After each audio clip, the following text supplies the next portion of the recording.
উচ্চ আদালত ওলমি ৰল উত্তৰ পূবৰ ভাগ্য বিৰোধীৰ প্ৰতিবাদত বিধেয়ক উত্থাপন নোহোৱাকৈ বুধবাৰলৈ স্থগিত সদন অধিৱেশনৰ ম্যাদ বৃদ্ধিৰ ইংগিত বিজয় গোৱেলৰ উত্তৰাখণ্ডৰ ভাৰত ৰত্নক লৈ পুত্ৰৰ দেশজোৰা প্ৰতিক্ৰিয়া তেজ হাজৰিকাৰ স্থিতিক আত্মীয় স্বজনেৰে সমালোচনা ভাৰত ৰত্নক ৰাজনীতিৰ মাজলৈ নানিবলৈ আহ্বান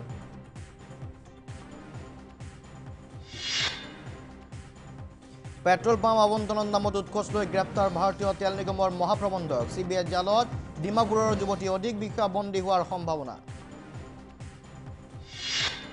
কেবৰ বিৰুদ্ধে অব্যাহত আছে আসু নেচু অগপ কেএমএছএছৰ ৰণ দিল্লীত সমৰ্থন বিচাৰি সাংসদৰ ঘৰ দলীয় কাৰ্যালয় তল ওপৰ টিডিপিয়েও দিলে বিৰোধিতাৰ আশ্বাস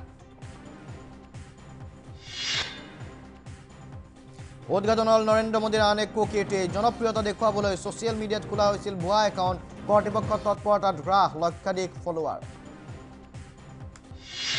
সপোন বুকুত লৈ উচ্চতৰ মাধ্যমিক শিক্ষান্ত পৰীক্ষাত বহিছে 2,42,000 পৰীক্ষাৰ্থী প্ৰথমবাৰলৈ স্পৰ্শকাতৰ কেন্দ্ৰত ব্যৱহৃত জামাৰ ঢিঙত পৰীক্ষাৰ্থীৰ ৰূপত হিমা দাস